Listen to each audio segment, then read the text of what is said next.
Taliwala sa panahon ug dapit nga imong ginapuy-an, ikaw nakakita, nakadungog ug nakapamatuod sa mga pag-antos, mga kalisod, mga pagdaog-daog ug pagpanamastamas ug pag-abuso sa katungod ug dungog sa tao. Ikaw nangutana, kanus apa ba kahatagan kinig kasulbaran, solusyon kining tanan? Kanus apa ba di ay mabatnan ang tinuod nga kalinaw, tinuod nga hustisya ug tinuod nga kalipay? Ikaw madasig, tungod kay adunay pasalig o mga saad sa pangulo nga politikanhon nga kuno sila mo serbisyo, sila mo alagad, apan ang tanan nabalitan. Tungod sa manggad, propidad, ang moralidad sa mga pipila nga anaa sa otoridad nabalitan. Ikaw mihangad sa Diyos nun nga katilingban, nagatuo nga diha makitaan ang kasulbaran sa mga suliran, mga lulan nga imong ginapasan. Apan hinay-hinay, imong nadiskubrihan ang kamatuoran nga ang gialagaran o ginipinsaan maudi ay ang ilang kaugalingon o personal nga mga katuyuan. Higala, ayaw og kaluya, ayaw walaa ang imong pagsalig, ayaw og kaguol, adunay maayong balita alang kanimo karon. Ang Iglesia Adventista del Sétimo Día o Seventh-day Adventist Church nagapahibalo kanimo nga ang imong gipangita o gikinahanglan imong makaplagan pinaagi ni ini nga tulumanon. Tingog sa paglaom ug karon ania ang imong alagad.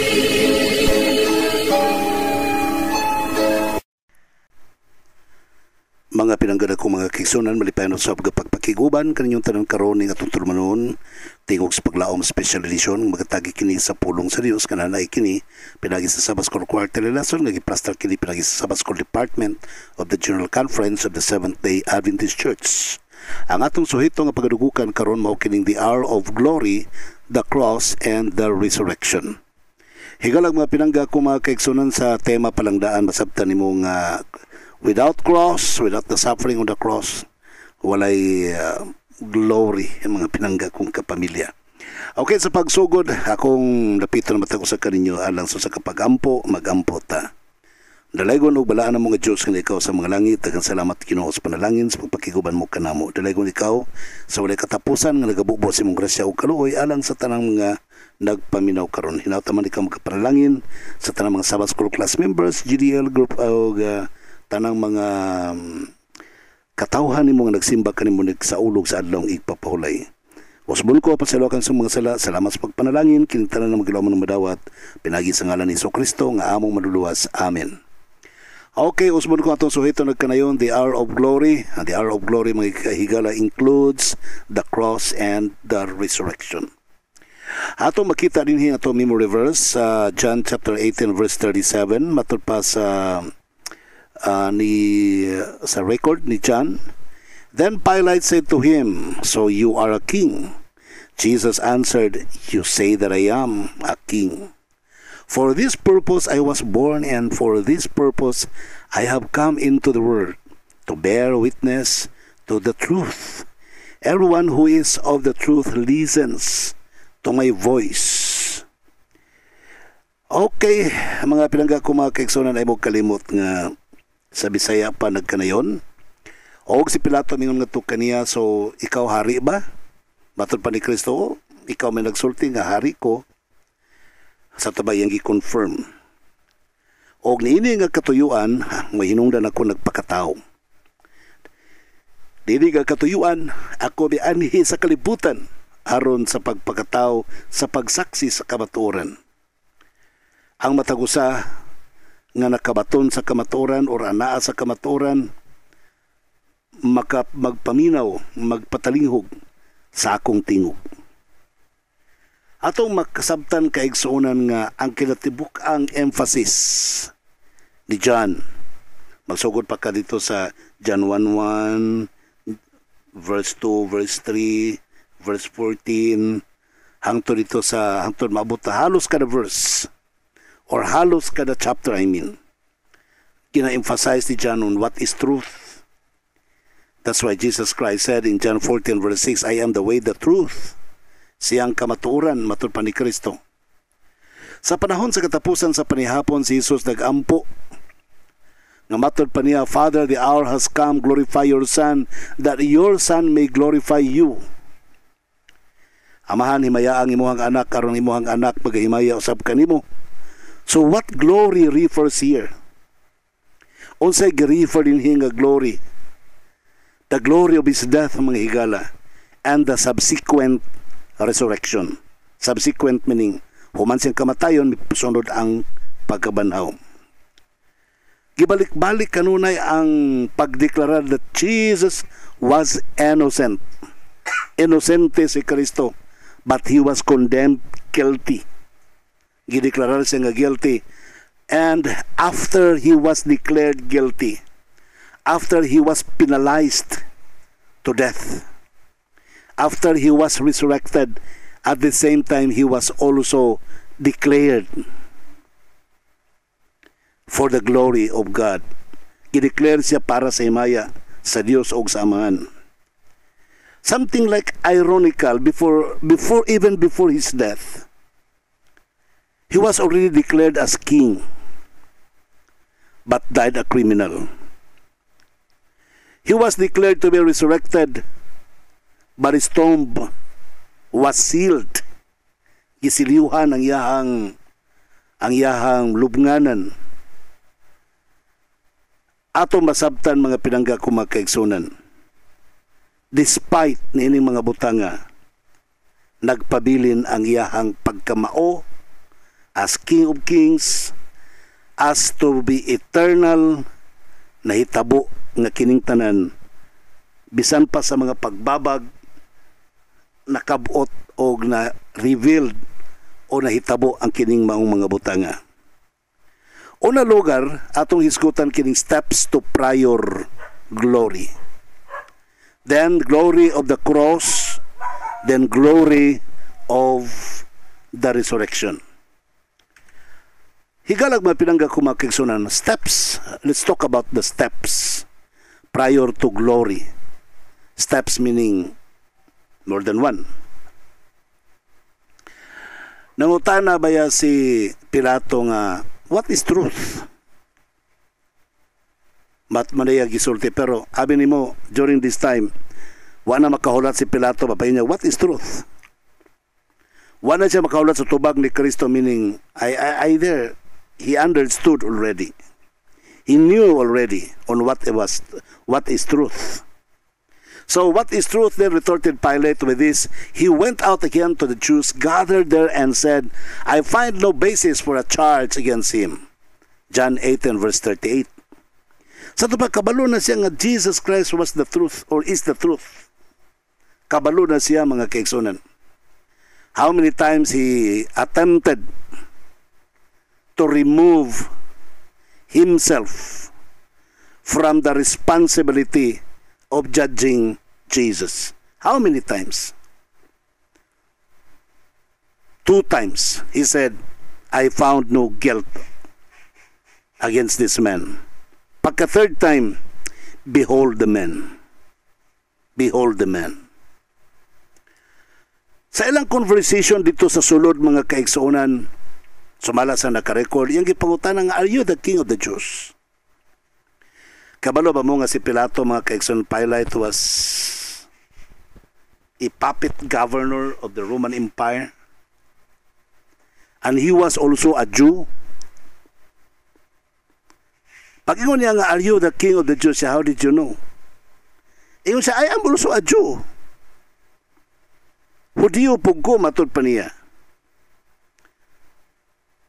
So, giangko ni Kristo, yes, I am. It's more than the king of the Jew because he claimed to be I am. Tanang mga Hudiyo, mga kaigsunan, makasabot na sila. Anang polo nga I am because that was the name that Moses brought to the land of Egypt when they asked, who commanded you? Who brought you here?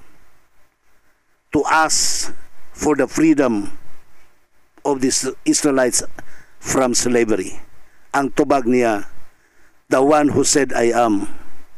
told me, commanded me.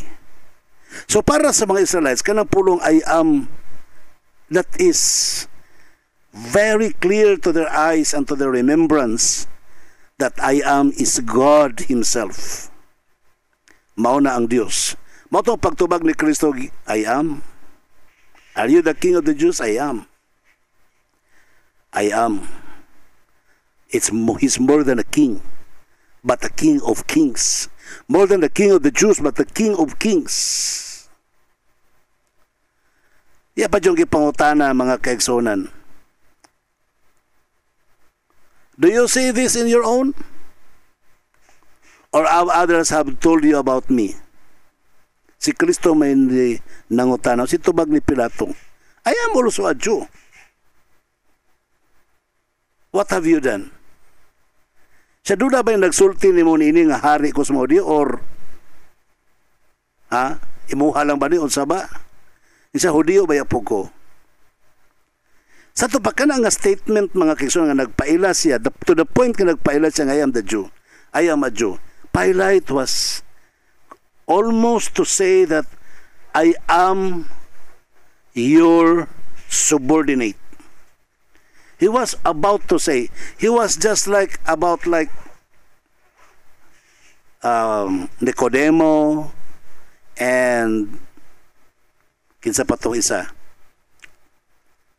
Katong kwan? Joseph of Arimathea. Parihas siya, pero ang duha mga kaigsuonan, nakahilwas yun sila, naka-express yun sila, naka-exercise yun sila sa ilang gusto nga mahitabo to become a subordinate of Jesus Christ. Pero this man, kini si Pilato mga kaigsuonan, alanganin siya,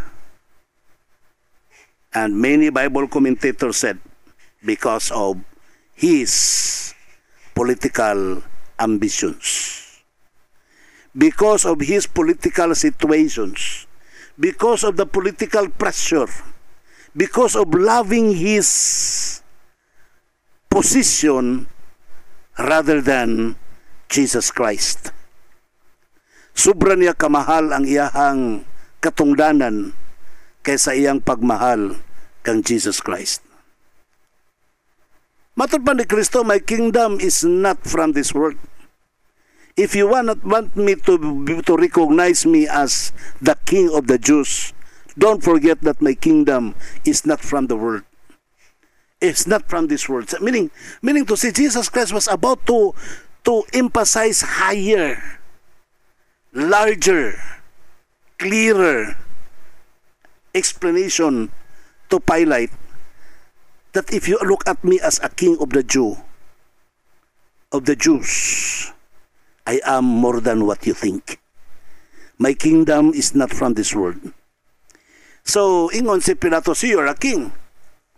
Ikaw rin ang hari. Ingon dayon si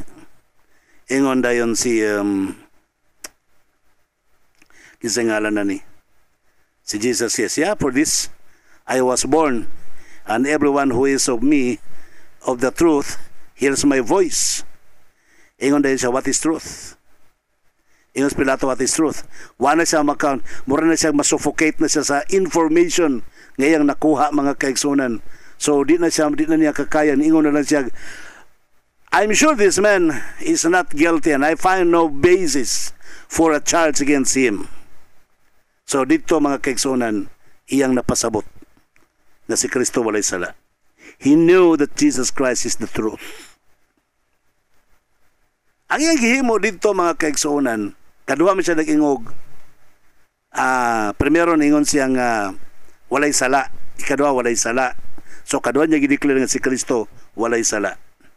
Pag ikatulo ingon na lang siya, kaya siyempre ang mga sundalo nga nagpalibot pud kang Pilato, excited nga yaga-yagaan na sila. Actually, ang gihimo sa mga sundalo po, nagprepare sila og kanang korona ni Kristo, gitugsok dito siyang ulo, ilang gihubuan si Kristo, skupuan nilang sa purpura nga sinina. Actually, mo nilang ginahimo sa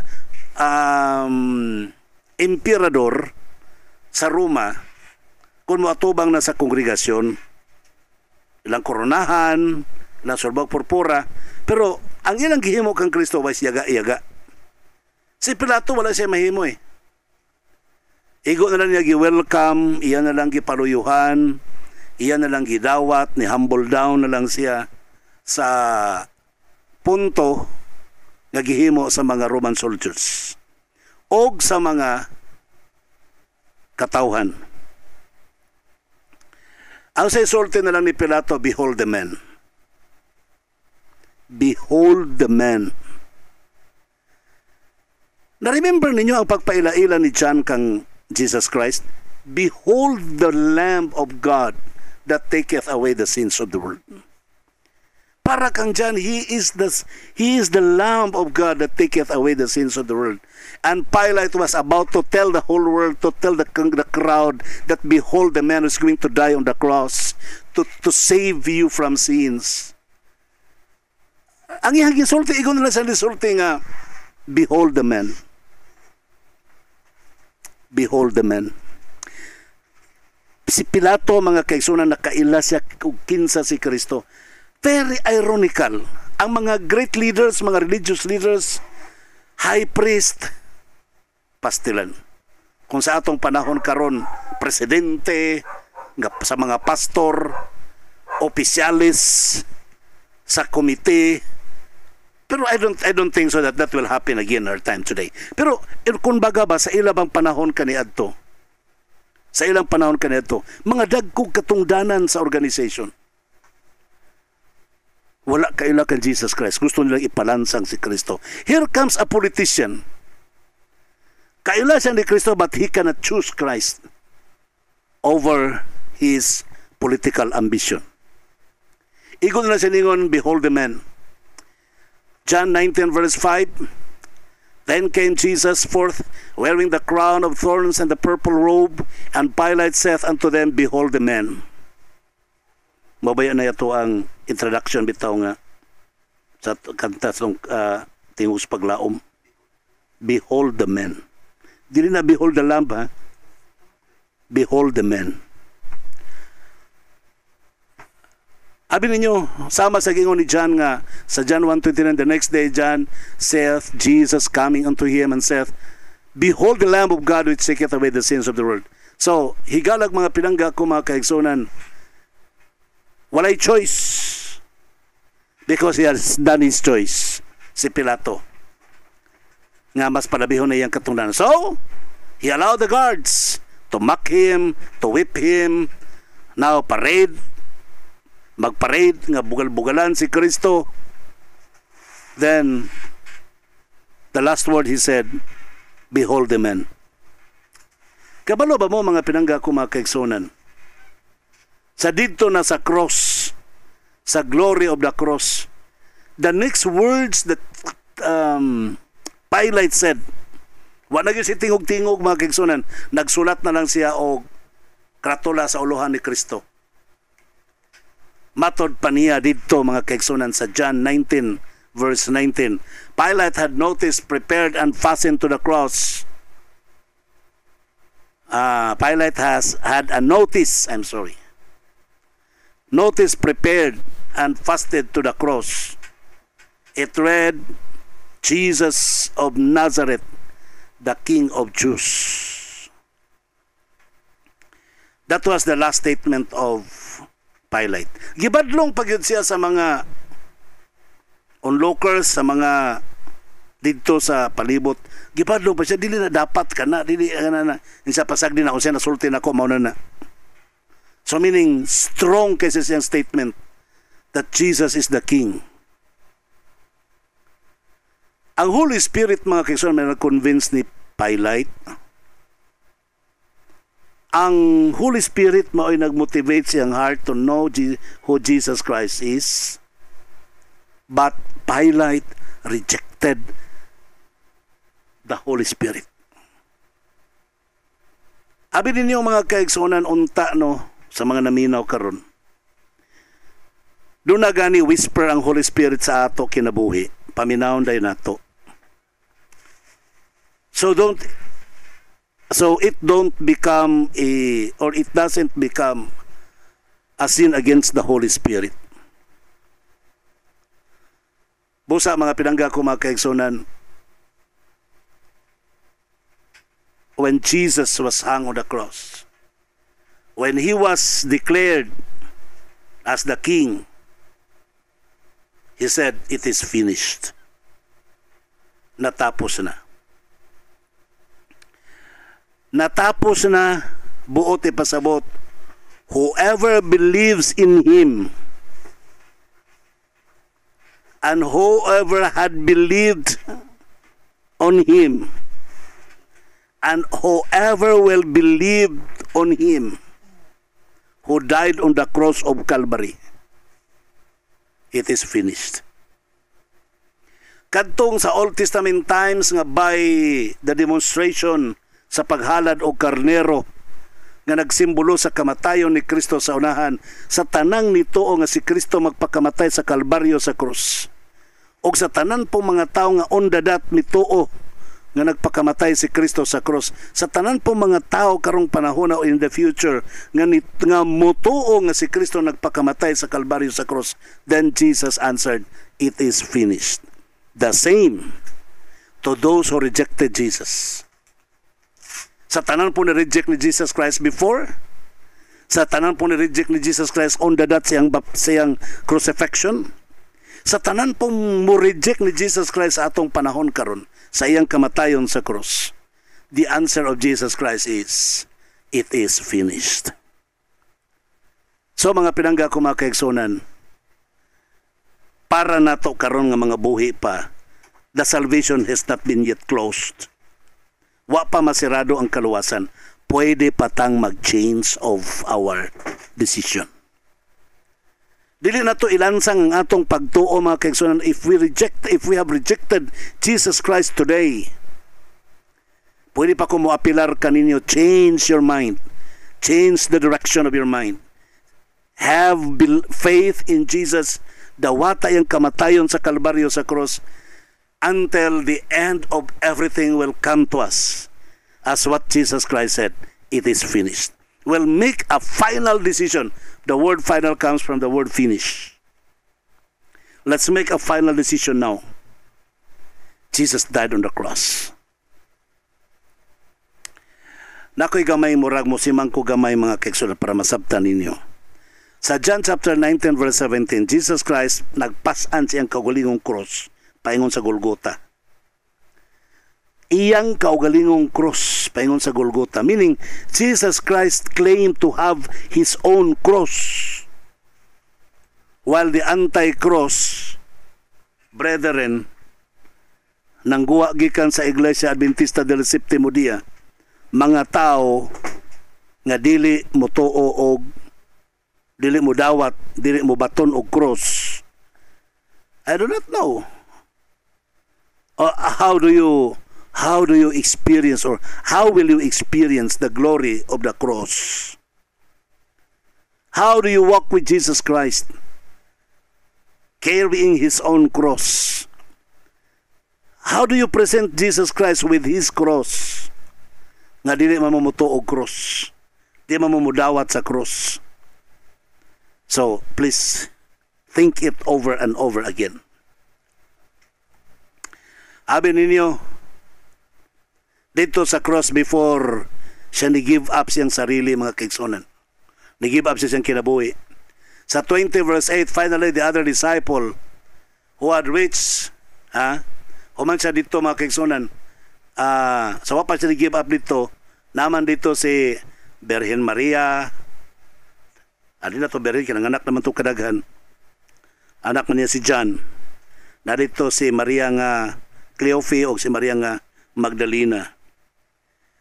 Nagtutok si Maria ang inahan ni Jesus. Ingon dayon si Jesus, "Babay, tanawi mong anak. Behold the son." Posible nga duha ang buot ipasabot. Si John nag-ingon, "Behold the lamb." Si Pilato, "Behold the man." Jesus Christ said, "Behold the son." This Lamb of God This man of God, the Son of Man, is the Son of God. Okay? And finally, gina niyang manghod, si John, take good care of your mother. Of your mother. Ipasabot yun if Maria was about to claim that Jesus Christ is her biological son, giredirect ni Jesus Christ si Maria nga to sa iyang anak nga si John. Then he told her, his brother John, take good care of your mother. Sa to pa, Maria has nothing to do with the salvation.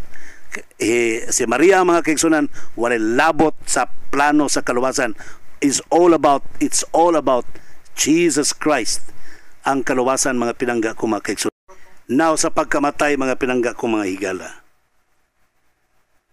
kini tulo ka mga Marias, nagbaktas ni sila paingon dito sabay kay gusto nila tan-awon si Kristo nga ilubong dayong salop na, mga higala.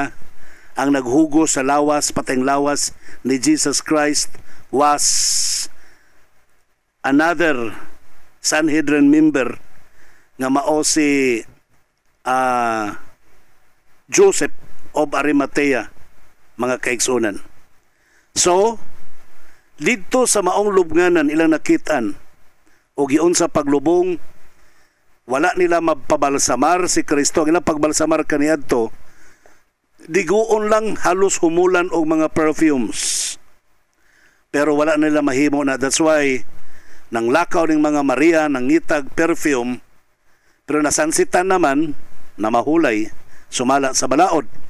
According to Luke chapter 23 verses 56, 55 and 56. So buti pasabot nga bisan pagpara na sa pastor ng inyong pagkaon, pagkangan nga gipalit niyo nag-adlaw sa Sabado, ayaw niyo nagbuhata. Kasulay magkukonsuona na himo kong speaker sa graduation sa baccalaureate, baccalaureate, wala sila ka-prepare og pagkaon kay ilang preparation more on karni. Ang ilang gihimo na malit nya, naglalis pa sila nga di mamalit kay Sabado. Naay nadunggan ako nito bag okay ra man kay para man sa pastor pastilan. Si Kristo wa gyud nila gibalsamar, wa gyud nila gidihog kay sunset na pagkakadlaw na sa buntag sa Domingo didto na, mga kaigsunan. Dito na sulod na sa dito digadto ng mga Maria, nangadto na sa dito.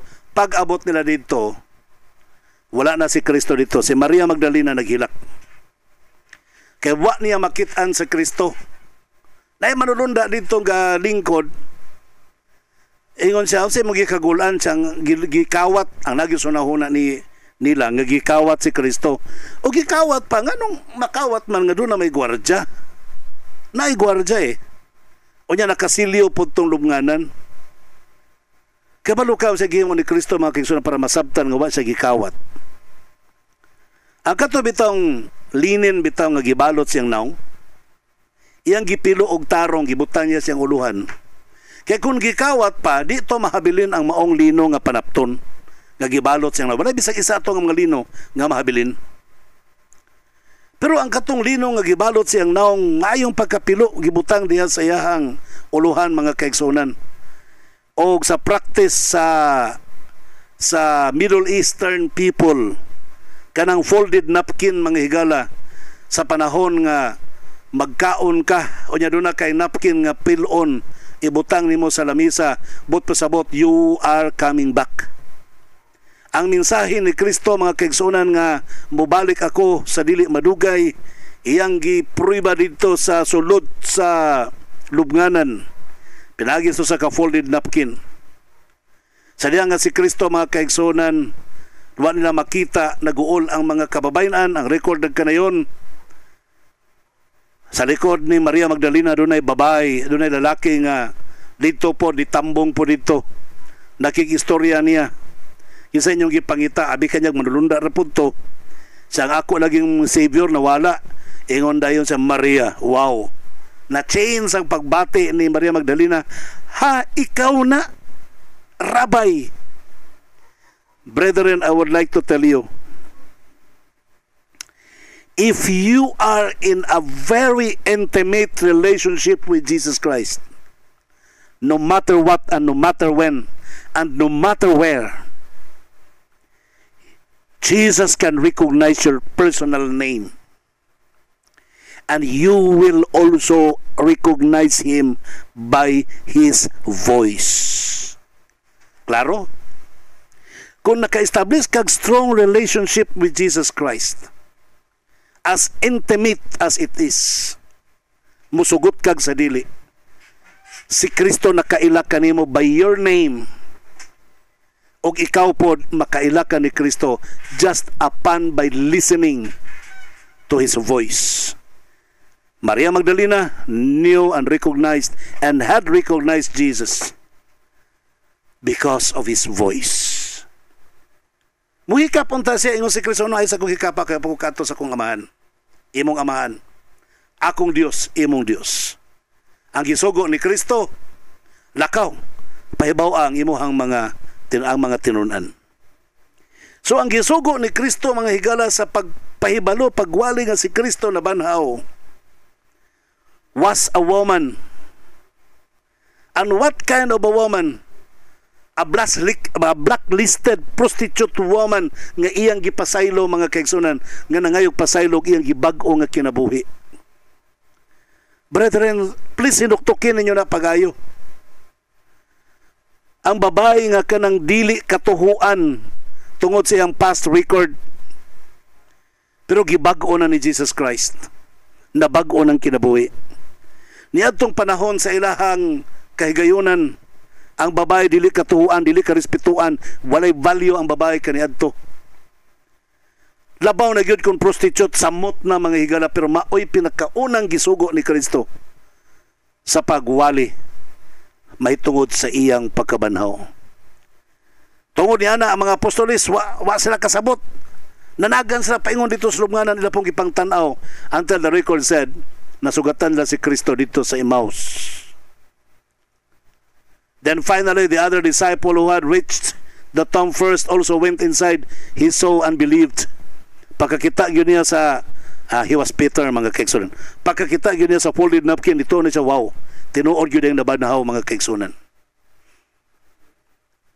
Higalag mga pinanggan ako, mga naminaw.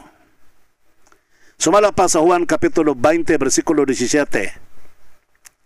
Jesus said, do not hold on me, for I have not yet ascended to the Father. Go instead to my brothers and tell them that I am ascending to my Father and your Father, to my God and your God.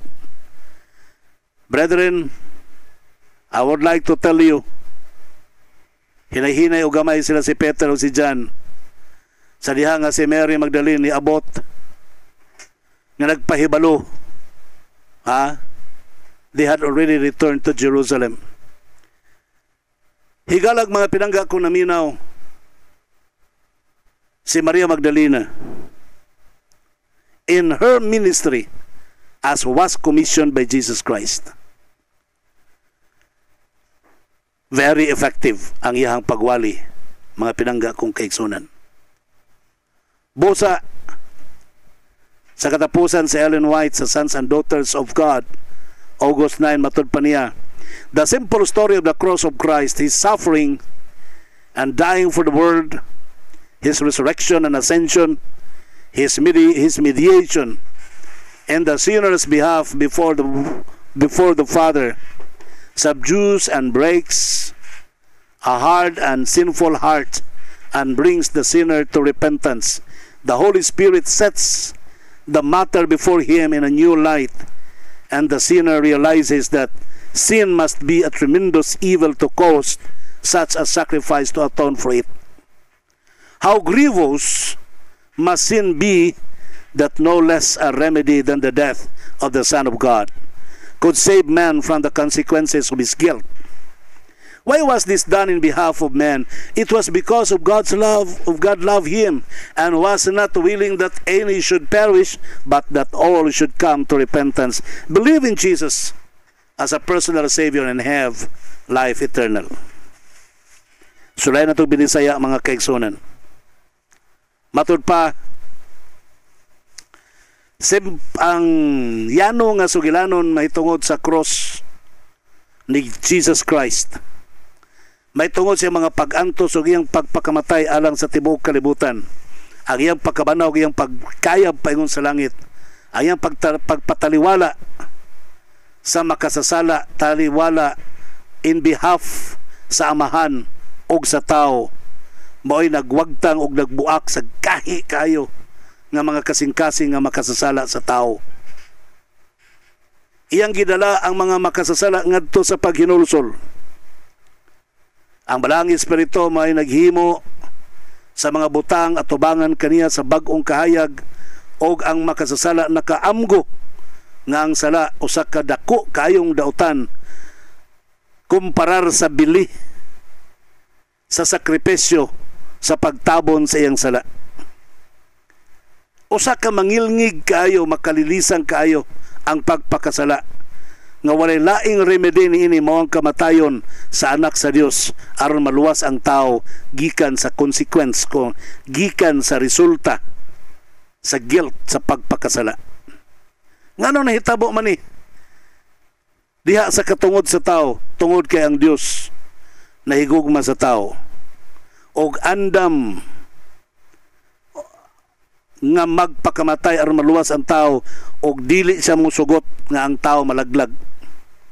Kung pwede lang gusto niya tanang tao makahinulsol og ang tanan tao makabaton sa kinabuhing walay katapusan pinagi kan Jesus Christ og makabaton og kinabuhi hangtod sa kanturan.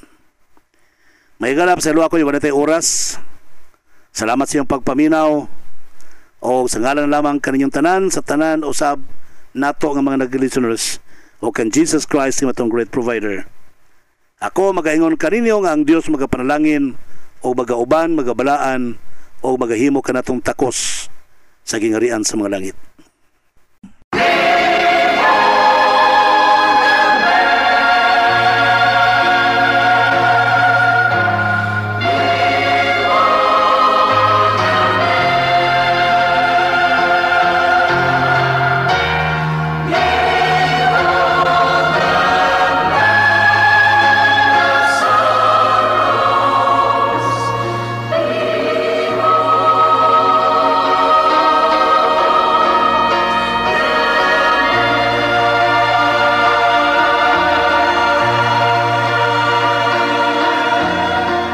Higala, daghang salamat sa imong pagpaminaw.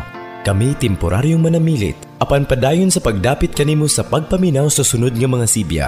Daghang salamat. Ang Dios magabantay, magalipay ug magapanalangin kanimo mao'y among pag-ampo.